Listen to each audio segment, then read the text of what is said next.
Por muito tempo, eu acreditei que a pior coisa que podia me acontecer já tinha acontecido: ser abandonado. Meu nome é Pedro, e esta história é sobre como a gente pode ser cego quando está desesperado por um pouco de alívio. Isso não é um pedido de ajuda, Dom, acho que já é tarde para isso. É mais um desabafo, uma tentativa de colocar em ordem as coisas que me trouxeram até aqui. Tudo começou de verdade há uns 3 anos, lá por meados de 2021. A vida já era pesada naquela época, mas era um peso que eu conhecia. Eu morava numa casinha de madeira, alugada, numa cidade do interior do Paraná. Dessas que o progresso chegou na forma de uma rodovia duplicada que corta tudo ao meio e leva o dinheiro para longe.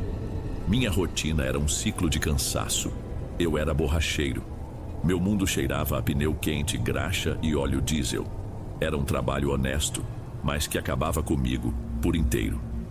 Todo o meu esforço se resumia a uma matemática simples e brutal. As horas que eu vendia trocando pneu de caminhão, menos as contas que não paravam de chegar, era igual ao que sobrava para criar meus 2 filhos. O Lucas, com 8 anos, já estava ficando um homenzinho. Tinha um olhar sério, quieto. Ele entendia as coisas mais do que eu gostaria, sentia o peso do nosso silêncio. A Bia, com 6, ainda vivia no mundo dela. Era a alegria da casa, barulhenta e cheia de vida.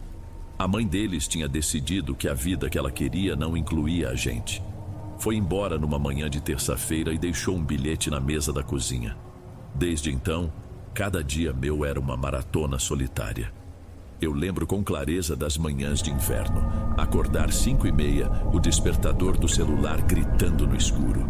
O primeiro passo para fora da cama era um choque térmico. O piso de lajota gelado parecia roubar o calor do corpo. Eu ficava uns minutos na cozinha tomando um café amargo e forte, olhando pela janela o breu lá fora. Era o único momento de silêncio do dia, e eu o aproveitava para reunir as forças que mal tinha. O ar era tão frio que a fumaça saía da minha boca dentro de casa. Depois começava a gincana. Lucas, vamos, filho, senão a gente se atrasa. Bia, já pro banho. Era uma briga para tirar os 2 das cobertas quentes. Enquanto eles se arrumavam, eu preparava o leite, passava margarina no pão e ajeitava as lancheiras. Minha cabeça já estava a 1000, fazendo a lista de tudo que eu não podia esquecer. A conta de luz que vencia naquele dia, a reunião de pais que o Lucas tinha comentado, o material de artes da Bia. Eu me sentia como um malabarista tentando manter todos os pratos girando, sabendo que a qualquer momento um deles podia cair e se espatifar no chão. Depois de deixá-los na escola, eu seguia para a borracharia. O lugar era meu ganha-pão e minha tortura. O barulho das parafusadeiras pneumáticas, o cheiro forte da borracha queimada, a força que eu tinha que fazer para soltar os parafusos de uma roda de carreta. No fim do dia, minhas mãos doíam, minhas costas queimavam e minha cabeça latejava. Eu almoçava um marmitex frio, sentado num pneu velho, enquanto via os carros e caminhões passando na rodovia, indo para algum lugar, e eu estava sempre ali, parado. O esgotamento mental era o pior. Era a preocupação constante com o dinheiro. Lembro de uma vez no mercadinho do bairro, com a Bia no colo e o Lucas me seguindo. Eu estava com a calculadora do celular aberta, somando o preço do arroz, do feijão, do macarrão. A conta passou em R$5 do que eu tinha no bolso. Tive que tirar o pacote de bolacha recheada do carrinho. A Bia não entendeu, começou a choramingar. O olhar de decepção no rosto dela foi como uma facada. Eu me senti o pior dos homens, um fracasso completo, por causa de um mísero pacote de bolachas. Era nesse estado, nesse limite que eu vivia. E foi numa dessas semanas difíceis que a Helena apareceu. Eu tinha acabado de chegar em casa, exausto. Tinha feito hora extra para cobrir o buraco de um colega. As crianças estavam com uma vizinha, uma senhora que às vezes me quebrava esse galho. Quando fui buscar eles, ela parou na minha frente com uma expressão de pena. Pedro, seu menino não anda bem da cabeça, não. O que ele fez, dona Célia? Ele brigou na escola de novo. A diretora me ligou. Disse que ele empurrou um colega. Fiquei sem reação. Era a terceira vez no mês. Conversei com o Lucas, tentei ser firme, mas por dentro eu estava destruído. Ele só chorava e dizia que o outro menino tinha zombado dele por não ter mãe. Naquela noite, depois que as crianças dormiram, eu desabei. Sentei na cozinha, no escuro, e chorei como uma criança. Chorei de raiva, de cansaço, de solidão. Eu não aguentava mais. Eu precisava de ajuda. Era um grito silencioso, um pedido desesperado ao nada. E parece que o nada respondeu. No dia seguinte, uma mulher entrou na borracharia. Dirigia um carro simples, mas bem cuidado. Tinha um rosto sereno, cabelos escuros presos num coque e um olhar que parecia enxergar através da minha camada de sujeira e cansaço. Bom dia, acho que tem um prego no meu pneu, está esvaziando devagar. Eu estava de péssimo humor, remoendo a noite anterior. Respondi de forma seca. Vai ter que esperar, tem 2 na sua frente. Qualquer outra pessoa teria reclamado ou ido embora. Ela não. Apenas sorriu, um sorriso pequeno, e disse: sem problemas, eu espero. E esperou. Por quase 1 hora, sentada num banco de madeira do lado de fora, sem olhar o celular, sem demonstrar impaciência. Apenas observava o movimento, a paisagem. Quando finalmente chegou a vez dela, resolvi o problema em 10 minutos. Na hora de pagar, ela me estendeu o dinheiro e me olhou nos olhos. Você não parece bem. Aconteceu alguma coisa? A pergunta foi tão direta, tão genuína que me desmontou. E como um idiota, eu comecei a falar. Falei da minha vida, do trabalho, dos filhos, da briga na escola, da sensação de estar me afogando. Despejei anos de frustração em cima de uma completa estranha. Ela ouviu tudo, sem me interromper uma única vez. Quando terminei, sentindo-me um idiota, ela apenas disse: você é um bom pai, Pedro. Está fazendo o seu melhor. Ninguém pode pedir mais que isso. Aquelas palavras, ninguém nunca tinha me dito aquilo. Foi como se ela tivesse estendido a mão e me puxado para a superfície. O nome dela era Helena. Ela começou a passar na borracharia com mais frequência. Trazia um café quente numa garrafa térmica nos dias frios ou um pedaço de cuca de banana que ela mesma fazia. As conversas se tornaram meu refúgio. Ela era cuidadora de idosos, viúva, sem filhos. Tinha uma sabedoria, uma paz. Estar perto dela era tranquilizante. Naturalmente começamos a sair. Passeios no parque nos fins de semana. Ela me ajudava a ficar de olho nas crianças. E elas a adoraram. O Lucas, sempre tão fechado, conversava com ela. A Bia vivia pendurada no pescoço dela. Helena tinha um jeito com eles, uma paciência que eu, no meu limite, raramente tinha. Ela era a peça que faltava. A família parecia completa com ela ali. Depois de uns meses, com a coisa ficando séria, ela começou a passar os fins de semana lá em casa. E foi aí, no meio daquela felicidade que parecia boa demais para ser verdade, que a primeira coisa estranha aconteceu. Foi sutil, quase imperceptível. Num sábado, ela decidiu me ajudar a dar uma geral no meu quarto, que era uma bagunça. Enquanto limpava o guarda-roupa, tirando a poeira, ela encontrou uma caixa de sapatos no fundo, com algumas fotos antigas e um suéter de lã da minha ex-mulher, uma peça que eu nem lembrava que ainda existia. Ela pegou o suéter nas mãos e por um instante o sorriso dela sumiu. O rosto ficou completamente liso, sem expressão nenhuma. Foi como se uma máscara tivesse caído por 1 milésimo de segundo, revelando um nada absoluto por trás. Seus olhos focaram na peça de roupa com um jeito frio, que parecia estar me medindo. O ar do quarto pareceu ficar mais parado, mais denso. Durou menos que um piscar de olhos, mas eu senti. Me deu um arrepio estranho, como um aviso no fundo da cabeça. No instante seguinte, a expressão calorosa voltou, como se nada tivesse acontecido. Ela se virou para mim, segurando o suéter com a ponta dos dedos. Isso aqui não tem mais lugar na sua vida nova, meu bem. Deixa eu me livrar dessa poeira do passado para você. Eu, desesperado por aquela vida nova que ela representava, concordei na hora. Vi ela amassar o suéter com uma força desnecessária nos dedos e colocar num saco de lixo. Naquele momento, O alívio que senti por me livrar de uma lembrança ruim foi maior que o estranhamento. Eu me convenci de que tinha imaginado coisas. Hoje eu sei que não era imaginação. Ela não estava apenas jogando um suéter fora. Ela estava, de propósito, limpando o terreno para ela. E aquele eu descobriria depois foi só o primeiro objeto que ela fez questão de remover. Aquele episódio do suéter deveria ter sido o meu primeiro grande alerta. Mas a verdade é que eu não queria ver. Quando um cara está se afogando, ele não reclama se a boia que jogam para ele é da cor errada. E a Helena, para mim, era mais que uma boia, era um bote salva-vidas.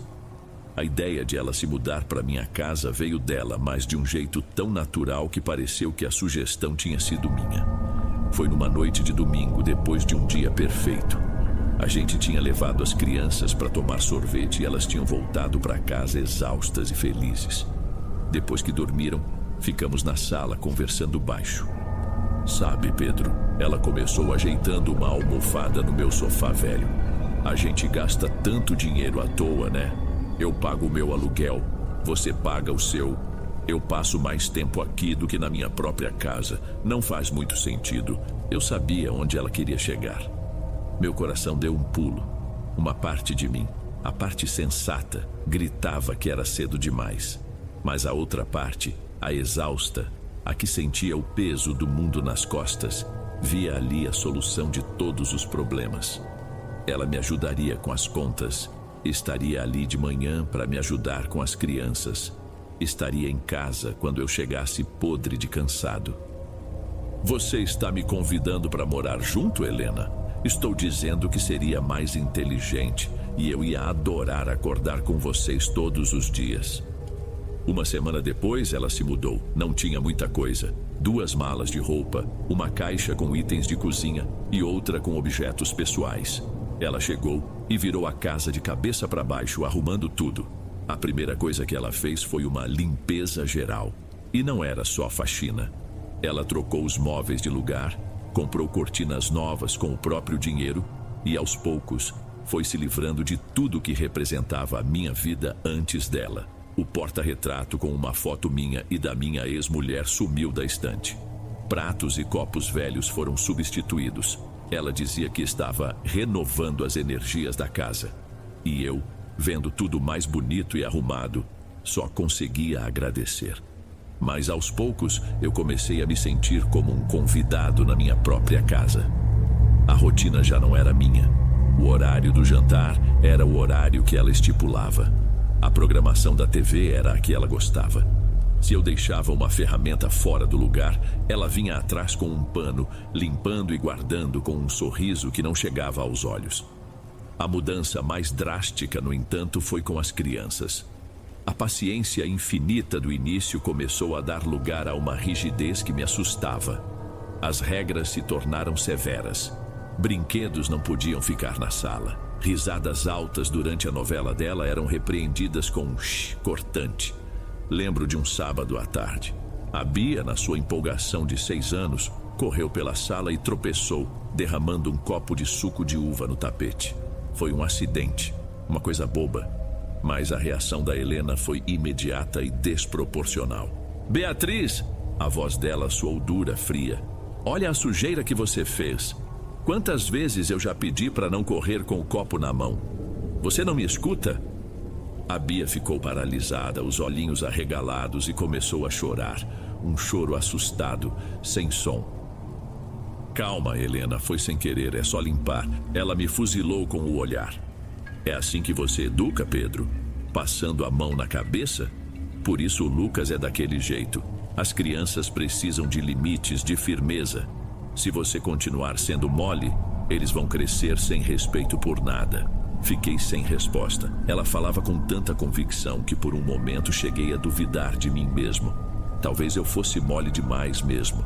Pensei, tentando me convencer de que o jeito dela era o certo. Então eu me calei. E ao me calar, eu dei a ela a permissão para continuar. Pouco tempo depois veio a notícia. Helena chegou em casa do trabalho com o rosto abatido. Disse que a família do senhor que ela cuidava tinha decidido colocá-lo num asilo e que tinham dispensado os serviços dela. Fiquei preocupado, claro. Perguntei como podia ajudar. Não se preocupa, meu amor. Eu sou boa no que faço, logo arrumo outra coisa. Pelo menos agora vou ter mais tempo para cuidar de vocês. Os dias viraram semanas, as semanas, meses, e o novo emprego não aparecia. Todas as despesas da casa caíram sobre mim. Eu comecei a fazer mais horas extras, a pegar bicos nos fins de semana. O cansaço virou parte de mim, não passava mais. Eu chegava em casa e só queria desabar na cama. Mas Helena sempre me esperava com uma lista de queixas. A casa dava muito trabalho, as crianças não obedeciam, eu não dava atenção suficiente a ela. Foi nessa época que comecei a me sentir doente. Uma fraqueza estranha, uma fadiga que não passava. Acordava mais cansado do que quando ia dormir. Tinha dores de cabeça constantes e uma sensação de peso no corpo, como se a gravidade me puxasse mais para baixo. Fui ao posto de saúde, fiz exames. Não deu nada. O médico disse que era só estresse, excesso de trabalho e me receitou umas vitaminas. Helena cuidava de mim. Fazia chás de ervas com um cheiro forte e adocicado, que segundo ela eram para fortalecer. Eu bebia tudo, grato pelo cuidado, mas a fraqueza só piorava. Eu estava emagrecendo e uma palidez estranha tinha tomado conta do meu rosto.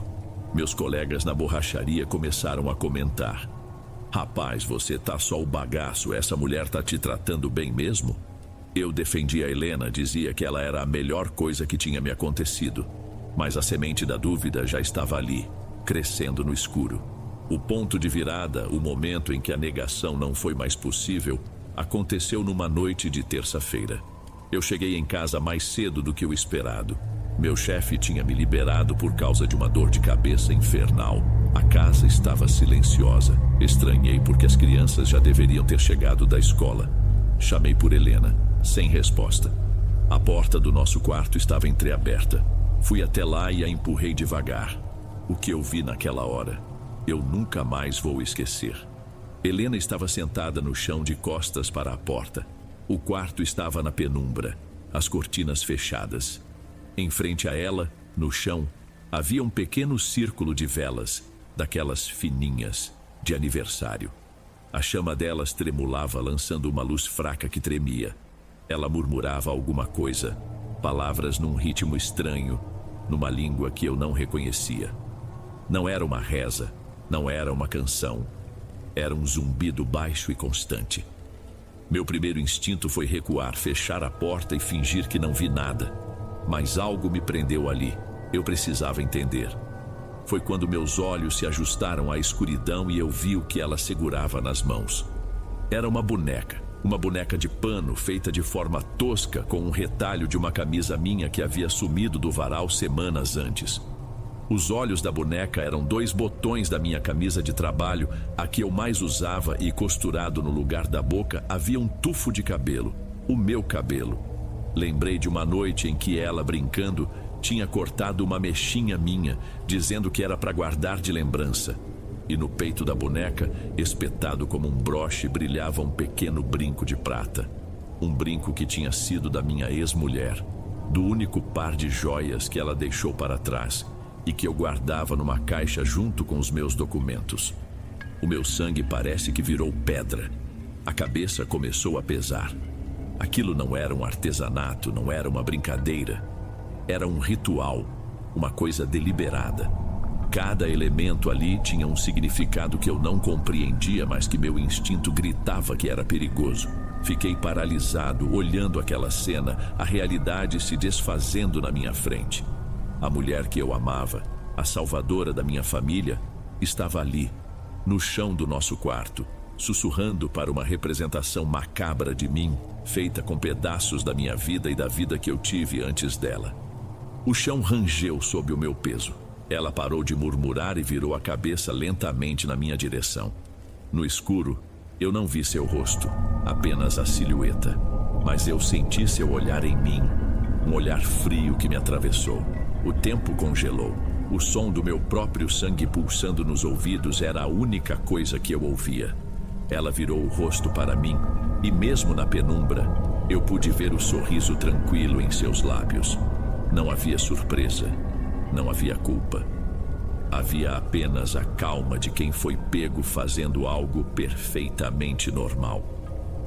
Pedro, meu amor, que susto você me deu. Chegou mais cedo? Ela se levantou com uma agilidade que me pareceu estranha e com um movimento rápido, chutou as velas para debaixo da cama, apagando as chamas. Guardou a boneca de pano dentro de uma gaveta, como se fosse uma peça de roupa qualquer. O que era aquilo, Helena? Ela se aproximou, tocou meu rosto com as mãos frias. O toque dela, que antes me acalmava, agora me dava um nojo danado. Eu vi que você não anda bem, meu bem, tão cansado, tão para baixo. Minha avó lá do interior me ensinou umas simpatias de proteção, para fechar o corpo contra inveja, contra mal olhado. É só isso, uma reza forte para te proteger, para proteger a nossa família. A explicação era quase perfeita. Tinha a dose certa de preocupação, de crença popular, de amor. Uma parte de mim, a parte que estava desesperada para acreditar que tudo estava bem, quis aceitar. Mas eu tinha visto os olhos da boneca. Eu tinha visto o brinco da minha ex-mulher. Aquilo não era proteção, era posse. Uma simpatia com meu cabelo, com as coisas dela. A gente usa o que tem força, coisas suas para te blindar, e coisas do passado, para garantir que nenhuma energia ruim de antes possa te atrapalhar agora. É pro nosso bem. Ela me abraçou. Senti o corpo dela magro e firme contra o meu, que tremia sem controle. Eu não retribuí o abraço. Apenas fiquei ali, paralisado, sentindo o cheiro adocicado do perfume dela misturado com o cheiro de vela queimada. Eu fingi que acreditei, foi a coisa mais difícil que já fiz na vida. Na manhã seguinte inventei uma desculpa. Disse que precisava ir na cidade vizinha resolver umas coisas de um documento antigo. Ela não questionou, apenas me deu um beijo e pediu para eu não demorar. Assim que saí de casa, não fui para o centro, fui direto para a casa da minha mãe. Minha mãe é uma mulher simples, de poucas palavras e muita fé. Ela me ouviu em silêncio, sentada na sua poltrona de flores, enquanto eu contava tudo, a voz tremendo. Falei da doença, do cansaço, da mudança de comportamento da Helena e, por fim, da cena no quarto, da boneca. Quando terminei, ela me olhou com os olhos cheios de uma fúria e um medo que eu nunca tinha visto.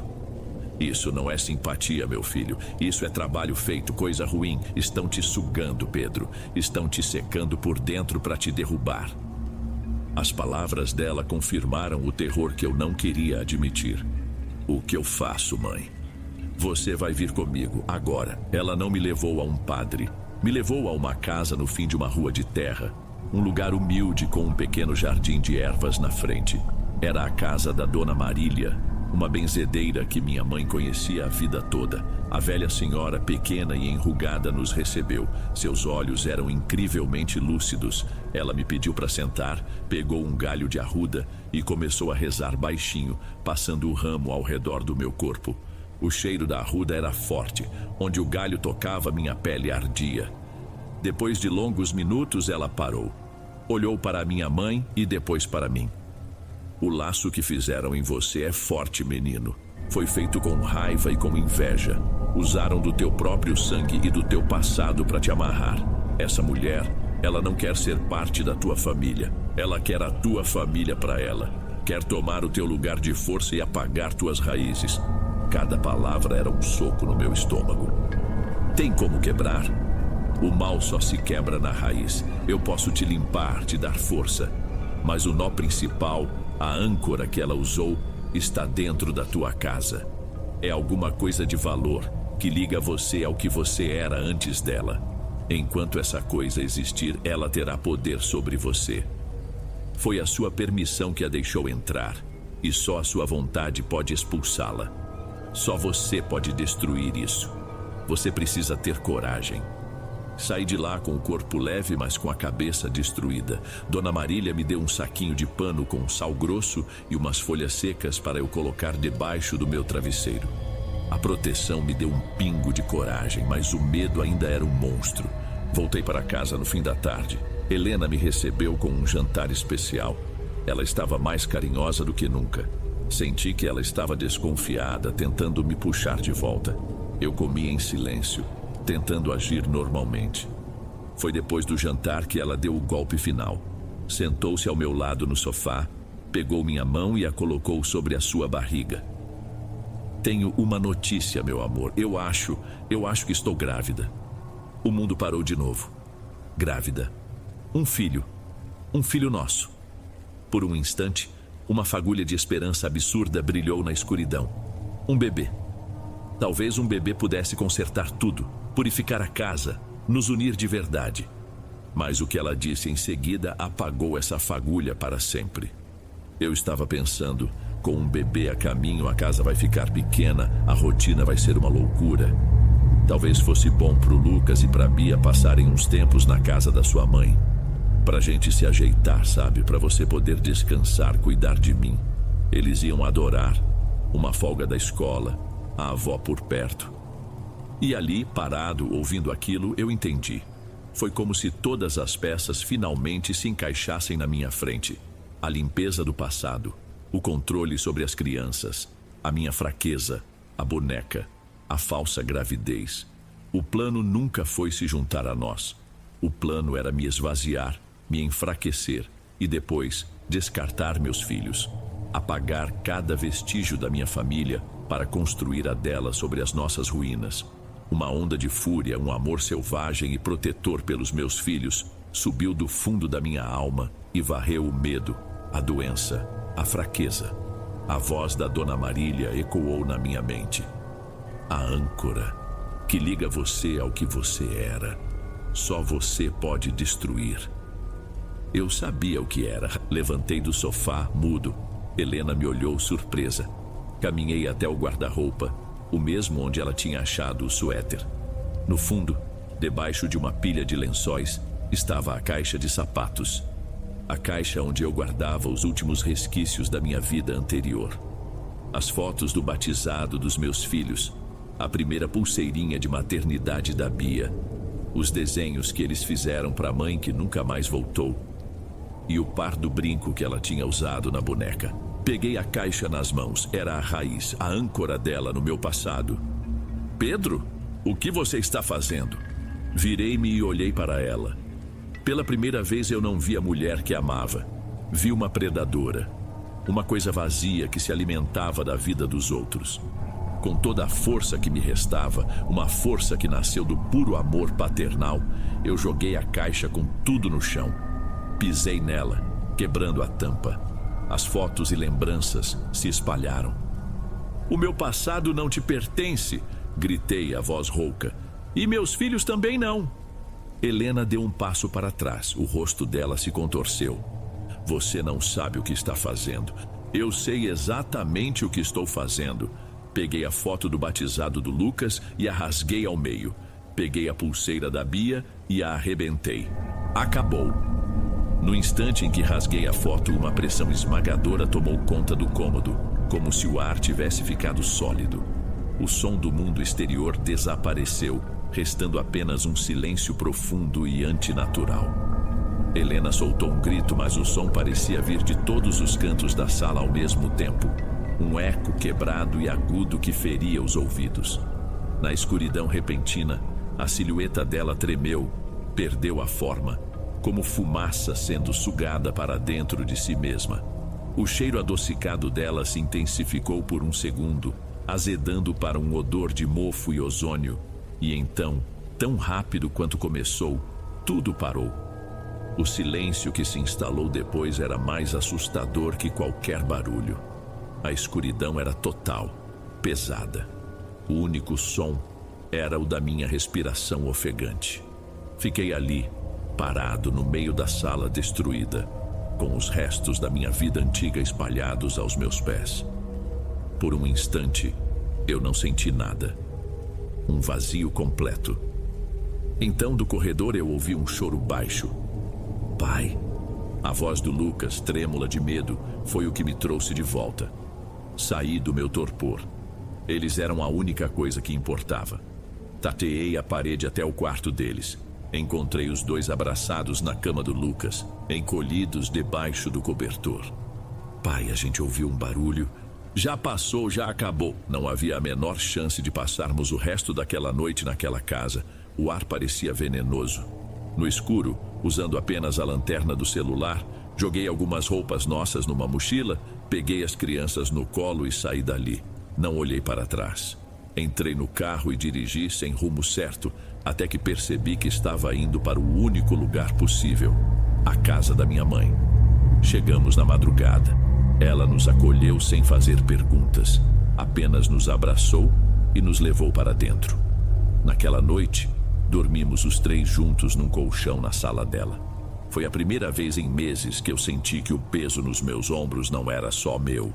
Nos dias que se seguiram, a ficha começou a cair. O cansaço físico foi diminuindo, mas o cansaço da alma era profundo. Eu tive que voltar à casa para buscar nossas coisas. Minha mãe foi comigo, não me deixou ir sozinho. À luz do dia, o lugar parecia apenas uma casa bagunçada e suja. Mas havia uma mancha no ar, uma lembrança fria em cada cômodo. Enquanto encaixotava os brinquedos das crianças, a Bia, que estava me ajudando, pegou um objeto pequeno no fundo da caixa. Pai, olha, um passarinho. Era um apito de madeira em formato de pássaro. Bem feito, lixado, mas de uma madeira escura que eu não reconhecia. Não era nosso. Eu nunca tinha visto aquilo na vida. Deixa eu ver, filha. Ela me entregou. O objeto estava gelado, um frio que não condizia com o dia quente. A Bia levou o apito à boca e soprou com força. Mas daquela coisa não saiu som nenhum, só um sopro de ar. Um ar visivelmente frio, como o de uma manhã de geada, que carregava um cheiro fraco, mas inconfundível, de terra úmida e ervas podres. Aquele cheiro dos chás que a Helena me fazia beber. Arranquei o apito da mão dela com uma violência que a assustou. Sem pensar duas vezes, saí para o quintal e joguei aquela coisa dentro de um latão de lixo enferrujado. Depois, encharquei com álcool e ateei fogo. A madeira escura queimou com uma chama esverdeada, soltando uma fumaça preta que subiu direto para o céu antes de se dissipar. Esse foi o verdadeiro fim. Hoje a vida está lentamente voltando aos eixos. Eu e as crianças ainda moramos com a minha mãe. Consegui um emprego numa oficina na cidade dela. É um recomeço, mas as cicatrizes existem. O Lucas ainda tem pesadelos. A Bia às vezes fica quieta por horas, olhando para o nada. E eu mudei. Olhando para trás, eu vejo a minha culpa em tudo isso. Não a culpa pelo que ela era, mas a culpa por ter permitido a entrada dela. Eu estava tão exausto, tão sobrecarregado pela minha responsabilidade, que quando alguém me ofereceu um atalho, uma solução fácil, eu aceitei sem piscar. Ignorei os sinais, justifiquei os absurdos, fechei os olhos para a verdade porque a mentira era mais confortável. Ela só encontrou um terreno fértil na minha fraqueza. Eu não sei o que era a Helena, não sei se era uma mulher, um espírito, uma coisa. Mas hoje eu entendo que o verdadeiro mal não precisa de chifres e rabo. Às vezes, ele tem um sorriso doce e te oferece exatamente aquilo que você mais precisa. E o preço que ele cobra é sempre a sua alma.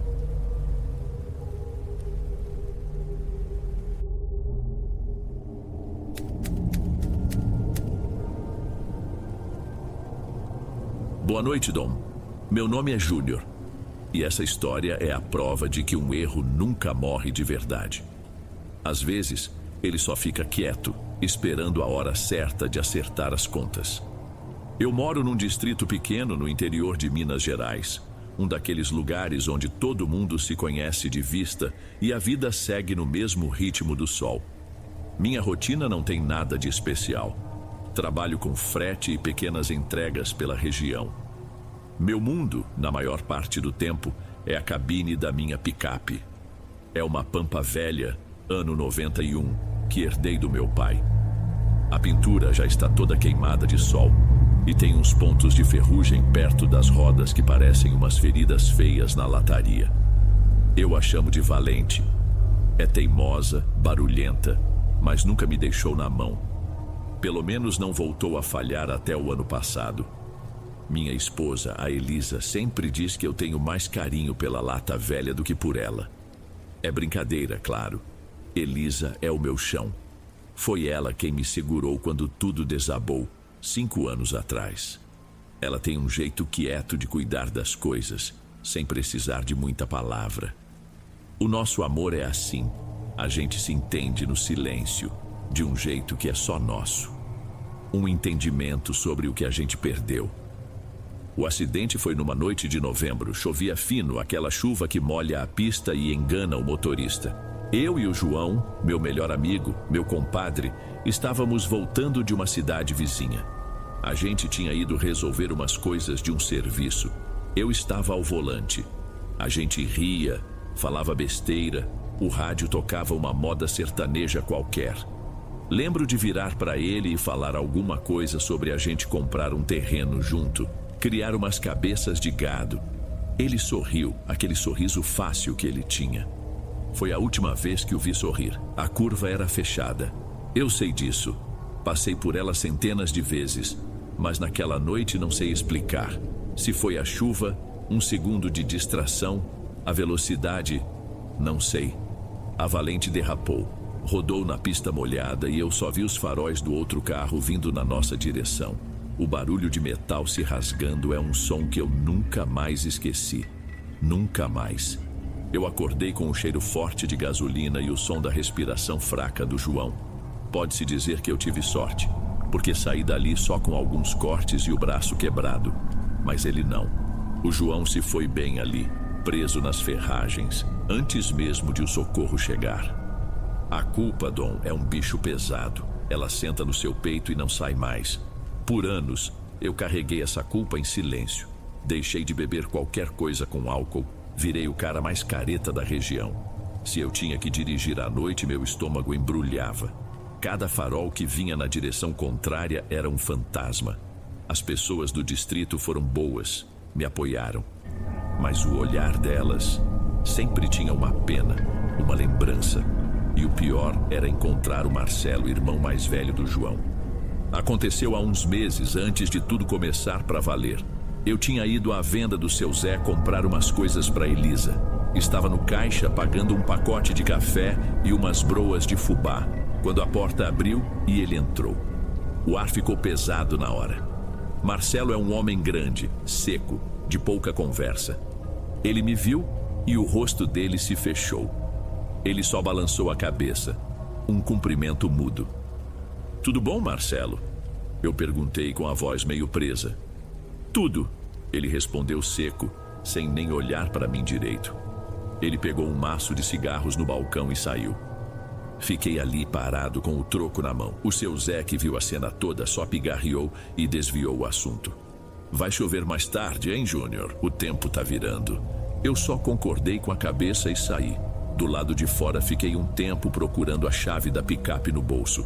A mão tremia um pouco, coisa boba, mas na hora me senti um inútil. Encostei na porta da Valente e respirei fundo.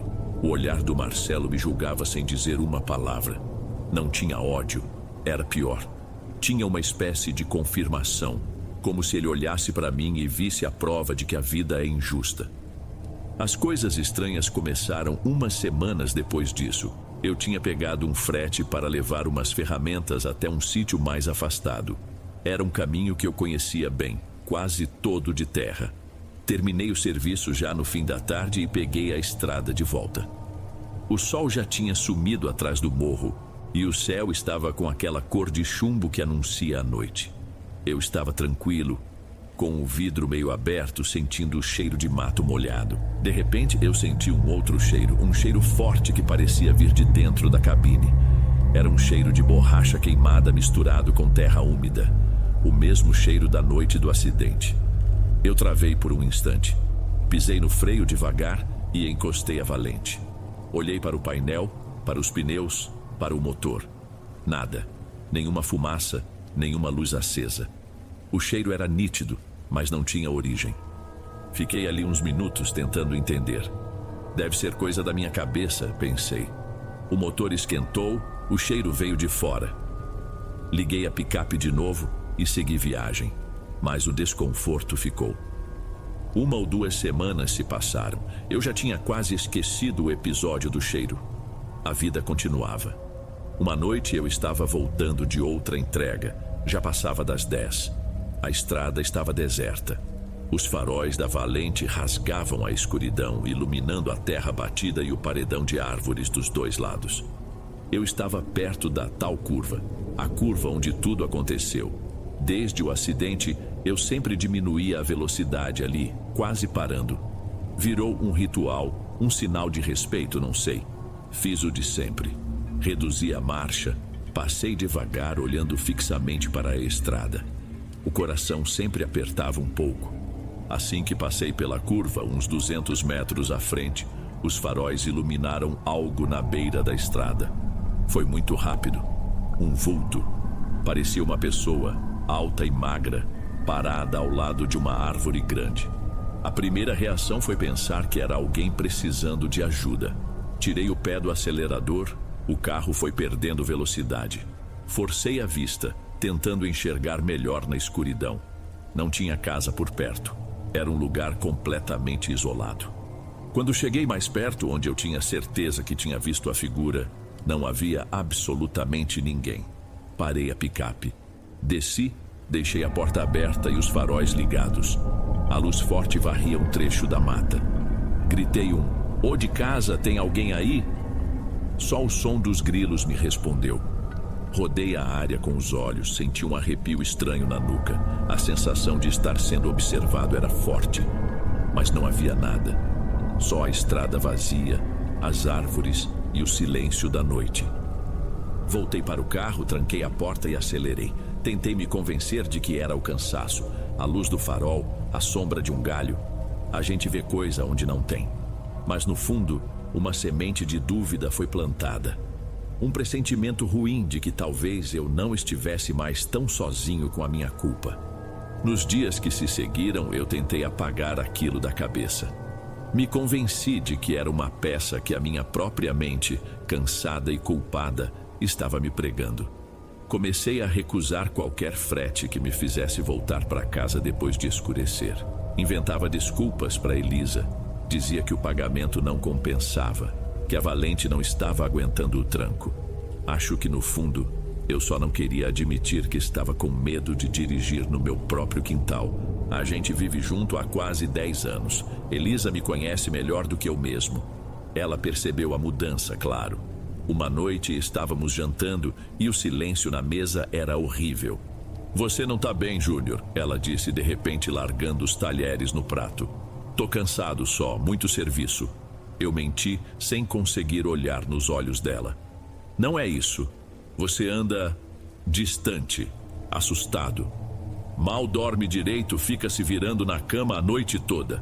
É por causa do aniversário do acidente, não é? Tá chegando de novo." Eu queria poder dizer que sim, que era só isso. Seria mais fácil. Mas eu sabia que era outra coisa. Uma coisa nova que tinha se agarrado em mim. "É só o cansaço, meu bem, não se preocupa", eu pedi. Ela não insistiu, mas o olhar dela dizia que não tinha engolido a minha desculpa. A distância entre nós, que antes era só uma rachadura fina, começou a crescer de verdade. Eu estava sozinho com aquilo, e o pior é que era uma solidão por escolha minha. Como eu ia explicar para ela que achava que estava vendo coisas na estrada? Ela ia achar que eu estava enlouquecendo. Para ser sincero, eu mesmo já estava começando a achar isso. A coisa começou a apertar de verdade umas 2 semanas depois. Apareceu um frete bom para buscar uma mobília numa fazenda a uns 40 quilômetros. O dinheiro era bom demais para recusar. Calculei o tempo e vi que conseguiria voltar antes do sol se pôr completamente. Era arriscado, mas a gente estava precisando do dinheiro. O serviço atrasou, um pneu do trator do fazendeiro furou e eu acabei ajudando a trocar. Quando finalmente carreguei a picape e peguei a estrada de volta, a noite já tinha caído feito um pano preto sobre o mundo. Meu coração já começou a bater mais rápido. Fui o caminho todo tenso, olhando mais para os lados da estrada do que para a frente. Eu estava a uns 10 quilômetros da curva do acidente. O rádio da Valente, que vivia mais quieto do que funcionando, começou a chiar. Um chiado alto que doía no ouvido. Dei uns tapas no painel, como sempre fazia, para ver se ele pegava no tranco. E ele pegou, mas não foi uma estação de rádio comum. Do alto-falante velho saiu, clara e um pouco distorcida, a mesma música que tocava na noite do acidente. Aquela moda sertaneja. Meu coração quase parou. Era impossível. Aquela rádio nem existia mais. Senti um pânico subir pela garganta. Afundei a mão no botão para desligar. Mas o som continuou por uns 3 segundos, antes de morrer num chiado final e dar lugar ao silêncio. Um silêncio que parecia ainda mais barulhento. Acelerei. Eu só queria chegar em casa, sair daquela escuridão. O resto do caminho foi um borrão. Quando finalmente parei a Valente na frente de casa, minhas mãos tremiam tanto que mal consegui tirar a chave da ignição. Elisa abriu a porta antes mesmo de eu descer. A luz da sala me pegou em cheio e ela viu o meu estado. Meu Deus, Júnior, o que aconteceu? Você tá pálido. Eu não consegui responder, só entrei, fui até a cozinha e bebi um copo d'água de uma vez só. Ela veio atrás de mim. Fala comigo, você bateu o carro? Não foi nada. Eu gaguejei. Não mente pra mim. Ela insistiu, a voz dela subindo um tom, misturando preocupação e raiva. O que tá acontecendo com você? Anda estranho, se recusa a sair à noite e agora chega em casa parecendo que viu uma assombração. As palavras dela me atingiram em cheio. Viu uma assombração. Era quase isso, mas o medo de parecer louco foi maior. Me deixa em paz, Elisa. Eu explodi, algo que raramente fazia. Já disse que não é nada. Virei as costas e fui para o quarto, batendo a porta. Deixei ela sozinha na cozinha. Eu sei que a magoei, mas o pavor e a confusão eram tão grandes que eu não sabia o que fazer. Naquela noite, pela primeira vez, dormimos de costas um para o outro, cada um no seu canto da cama. Passei os dias seguintes em alerta máximo. Cada sombra parecia uma ameaça, cada barulho da noite era um sinal. O medo tinha se tornado meu companheiro constante. A gota d'água, o momento em que eu tive certeza de que não era coisa da minha cabeça, aconteceu numa tarde cinzenta de sábado. Tinha chovido um pouco e o ar estava úmido. Fui até a cidade vizinha resolver umas coisas no banco. Na volta, no meio de uma reta longa, cercada de pasto dos dois lados, a Valente começou a engasgar. Tossia, perdia força até que o motor morreu de vez. Xinguei baixo, frustrado. Não era a primeira vez que ela fazia isso. Encostei no acostamento de terra. Desci, abri o capô e fiquei ali olhando para aquele emaranhado de fios e peças. Eu entendia um pouco de mecânica, o suficiente para me virar. Vi que um dos cabos da bateria estava frouxo. Apertei, limpei os contatos com um pano que sempre deixo no carro e fechei o capô. Tinha certeza de que era só aquilo. O dia estava nublado, melancólico, e eu só queria ir para casa. Voltei para a cabine, o cheiro de mofo e gasolina me recebendo como sempre. Bati a porta, o som ecoando no silêncio da estrada vazia. Respirei fundo e me virei para dar a partida. Foi quando olhei, por puro reflexo, para o espelho retrovisor do lado do passageiro. Por uma fração de segundo, meu coração parou. Juro por tudo que é mais sagrado, Dom. Refletido no espelho, sentado no banco ao meu lado, estava ele. A mesma figura alta e magra. Não vi o rosto, só a silhueta escura, a cabeça um pouco curvada para a frente. Um calafrio violento me sacudiu. Virei a cabeça na velocidade de um relâmpago, o pescoço estalando. O banco estava vazio e não havia ninguém. Só o vinil rasgado do assento e o silêncio. Minha respiração estava curta, ofegante. Foi o reflexo. Minha mente gritava. A janela molhada, a luz cinzenta, foi um reflexo. Eu estava repetindo isso para mim mesmo como um mantra, tentando acalmar o terror que tomava conta de mim. Eu estava pronto para ligar o carro e cantar pneu dali, fugir, não importava como. Mas aí eu vi. O vidro da janela do passageiro estava embaçado pela umidade do ar. E no meio do vidro embaçado, do lado de dentro, havia uma marca. Não era um borrão, não era uma mancha. Era o contorno perfeito de uma mão espalmada contra o vidro. Uma mão grande com dedos longos e finos. A marca estava nítida, como se alguém tivesse acabado de pressionar a mão ali. E a palma? A impressão deixada no vidro parecia úmida, suja de uma terra escura, quase como se a pele estivesse ferida. Fiquei paralisado, olhando para aquela marca, a prova irrefutável. Uma frieza que não vinha do tempo lá fora parecia emanar daquele ponto, um frio esquisito dentro da cabine. Não era minha imaginação, não era um reflexo. Aquela coisa tinha estado ali, dentro do carro, sentada ao meu lado. Eu não sei dizer quanto tempo fiquei ali paralisado, olhando para aquela marca de mão no vidro. 1 minuto? 5? O mundo do lado de fora tinha sumido. Só existia eu, o silêncio da estrada e aquela prova úmida e suja de que o impossível tinha sentado ao meu lado. Um trovão distante me acordou do transe. Foi como um estalo que fez o medo dar lugar a um pânico cego, elétrico. Girei a chave na ignição com tanta força que achei que ia quebrar. O motor da Valente, para meu alívio, pegou na primeira tentativa. Cantei pneu na terra batida, fazendo a picape dançar na pista antes de engatar a segunda e acelerar como se o diabo estivesse nos meus calcanhares. E talvez estivesse. Não olhei para o lado, não olhei pelo retrovisor. Meus olhos estavam cravados na estrada à frente, mas a imagem daquela mão estava queimada na minha retina. Cheguei em casa em tempo recorde. Entrei porta adentro, ofegante. Elisa estava na sala dobrando umas roupas.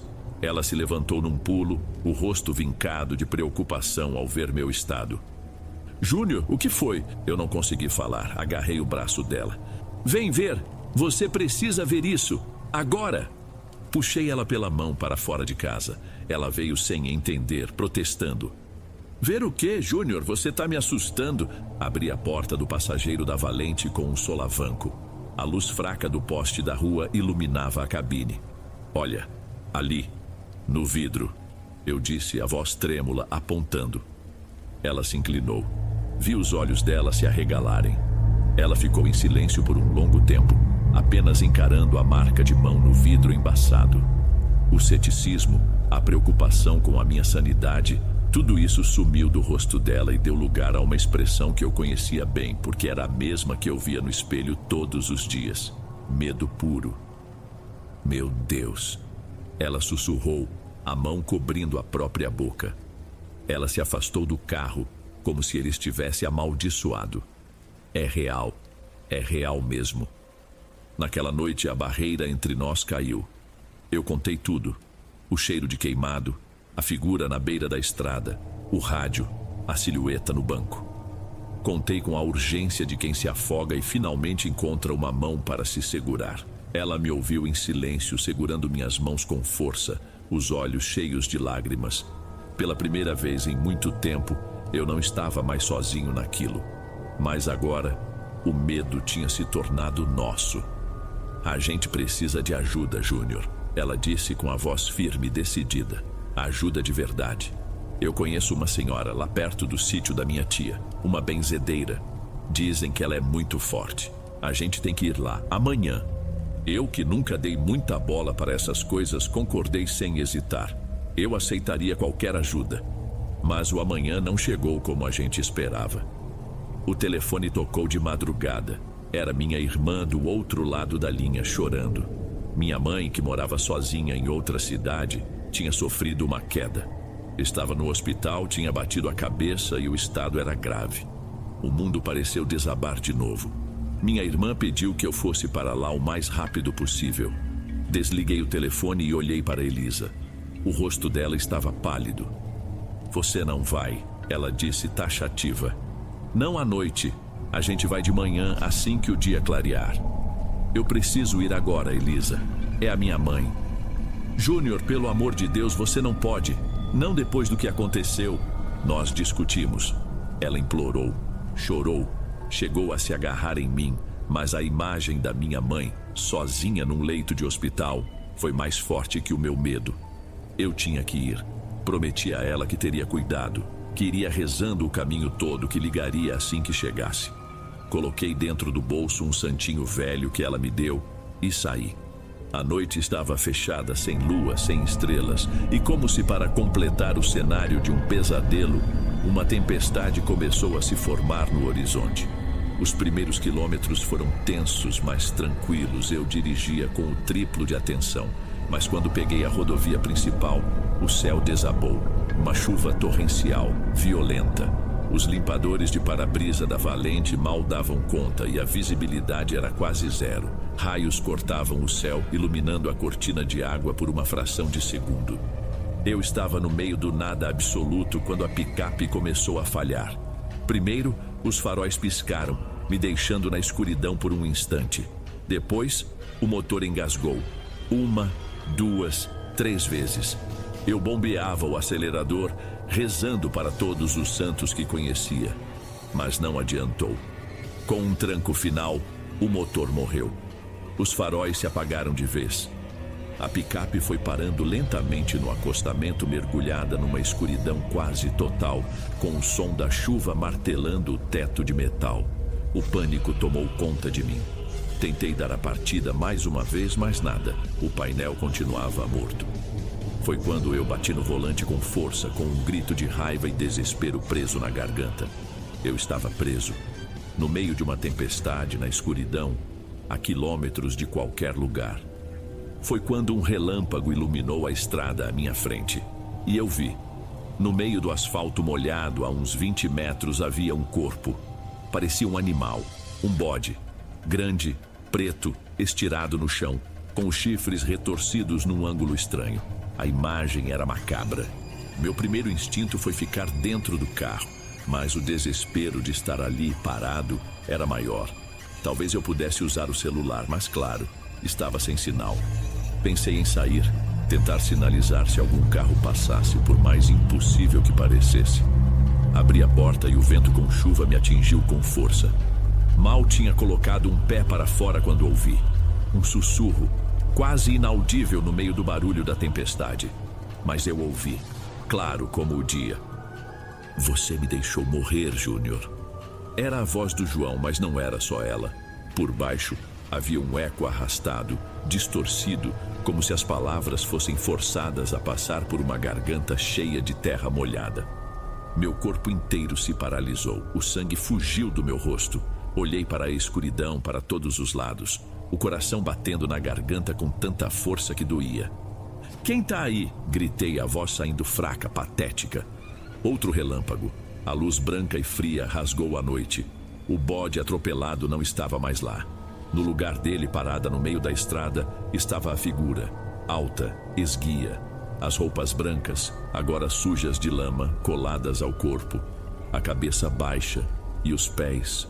Mesmo de longe, eu podia ver que estavam descalços, feridos, na água que corria pelo asfalto. Ele levantou a cabeça, devagar, e o relâmpago brilhou uma última vez. Não vi um rosto. Vi uma sombra, um buraco escuro onde o rosto deveria estar. E acima, saindo da testa, 2 formas curtas, grossas, escuras. Chifres. Ele não correu. Ele simplesmente se moveu na minha direção com uma velocidade que não era normal. Num piscar de olhos estava em cima de mim. Fui jogado para trás com uma força brutal, batendo as costas na lateral da picape. O ar saiu dos meus pulmões num sopro. Tentei gritar, mas o que saiu foi um som engasgado. Senti umas mãos fortes, geladas e ásperas como lixa me agarrarem pela camisa e no instante seguinte fui arrancado do chão como se eu fosse um boneco de pano. Logo em seguida, comecei a ser arrastado pela lama do acostamento em direção ao mato escuro. Eu me debatia, chutava, mas era inútil. A força daquilo era sobrenatural. As costas ardiam, os galhos arranhavam meu rosto, a lama e a água entravam na minha boca. E o som, um som horrível saía daquela coisa. Não era um grito, não era um rosnado, era um balido, o balido de um bode, mas gutural, distorcido, cheio de ódio e prazer. Um som que prometia uma dor sem fim, num lugar onde nenhuma luz jamais chegaria. Enquanto eu era arrastado, o mundo se tornou um borrão de dor, lama e pânico. A única coisa nítida era aquele balido medonho, um som que parecia rasgar o ar. Eu sentia o cheiro de pelo molhado, de terra revirada, um fedor de coisa antiga e errada. Eu sabia que estava sendo levado para morrer no meio daquele mato. De repente ouvi outro som por baixo do barulho da tempestade. Água. Água correndo com violência. Estávamos perto de um córrego que com aquela chuva tinha virado um rio furioso. Em um ato final de puro instinto de bicho acuado, eu me agarrei a uma raiz grossa que saía do barranco. Meu corpo travou. A criatura me puxou com uma força que quase deslocou meus ombros, mas eu não soltei. Gritei, um som sem palavras, pura agonia. Com a mão livre, soquei o que achava que era o braço que me segurava. Senti algo se quebrar sob meus nós dos dedos, mas não sei se foi a minha mão ou a coisa.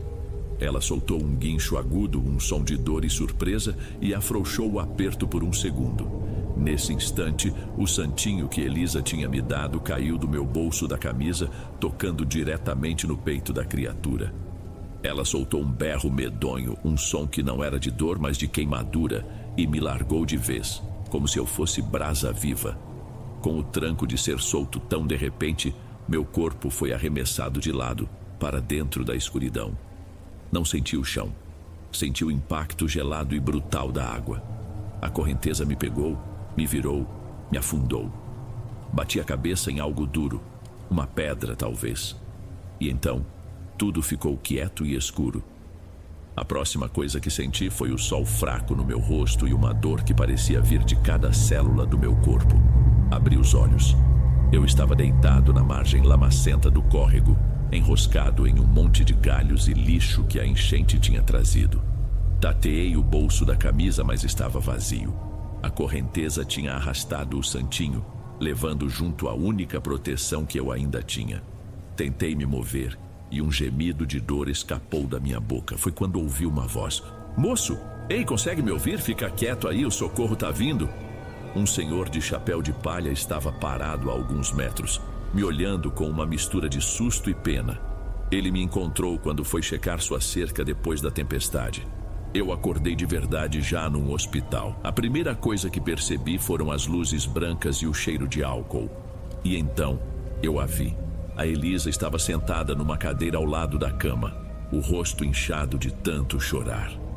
Ela segurou minha mão e disse que eu estava vivo, que era um milagre. Eu tentei contar para ela, para os médicos, para o policial que veio fazer perguntas. Contei sobre a picape ter morrido, sobre o homem com chifres, sobre ser arrastado. Eles ouviam com paciência, anotavam coisas em suas pranchetas, mas o olhar deles era sempre o mesmo. O olhar que se dá a um homem em choque, delirando. A história oficial foi montada de um jeito que fazia todo o sentido. Minha picape foi encontrada numa vala na beira da estrada com a frente amassada. Eu, provavelmente desorientado pela batida na cabeça, saí no meio da tempestade, caí no córrego que estava transbordando e fui arrastado pela correnteza por quase 1 quilômetro, onde o fazendeiro me encontrou. Os arranhões, os cortes, os ossos quebrados, tudo era compatível com a história. Era uma explicação limpa. Uma explicação que não tinha espaço para monstros. Havia apenas um detalhe que o médico não soube explicar: a fratura na minha mão direita. Ele disse que os ossos quebraram de um jeito estranho, com uma compressão que não era compatível com uma queda ou com um acidente, mas sim como se eu tivesse socado algo duro, como uma parede de concreto. Recebi altas semanas depois. Fisicamente eu me recuperei, mas a parte de dentro, essa nunca mais foi a mesma. Vendi a Valente para o ferro velho. Não consegui nem entrar nela de novo. O dinheiro que peguei mal deu para pagar umas contas. Hoje não dirijo mais. Faço uns bicos aqui pelo distrito, capinando um quintal, ajudando numa pequena obra. Ando a pé ou de bicicleta. E nunca mais saio de casa depois que o sol se põe. Elisa ficou comigo, ela cuida de mim, mas o nosso silêncio de antes, que era de conforto, hoje é um silêncio de medo. Ela sabe a verdade, e esse segredo vive conosco, como um animal de estimação que não podemos ver, mas sentimos o peso dele andando pela casa. Às vezes à noite eu fico pensando, não sei dizer o que era aquela coisa, Se era o diabo, um espírito da mata, não sei. Mas, no fundo, eu acho que não importa. O que importa é que ele só veio até mim por um motivo. Ele veio porque eu o chamei. Chamei naquela noite 5 anos atrás, quando deixei meu melhor amigo morrer numa curva escura. Acho que existem culpas que são tão grandes, tão pesadas, que elas ganham vida própria. Elas andam por aí, com os pés descalços e feridos, procurando um jeito de te fazer pagar. Eu paguei a minha dívida. E o troco é essa vida que levo agora, sempre olhando por cima do ombro, esperando a próxima cobrança.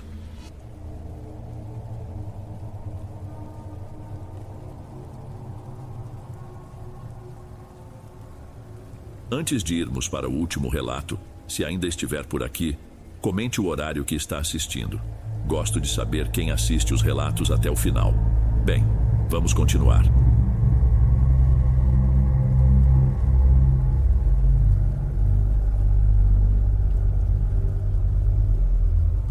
Ei pessoal, obrigado por ouvirem. Clique no sininho de notificações para ser alertado de todas as futuras narrações. Lanço vídeos novos todos os dias por aqui. Espero te ver nos próximos.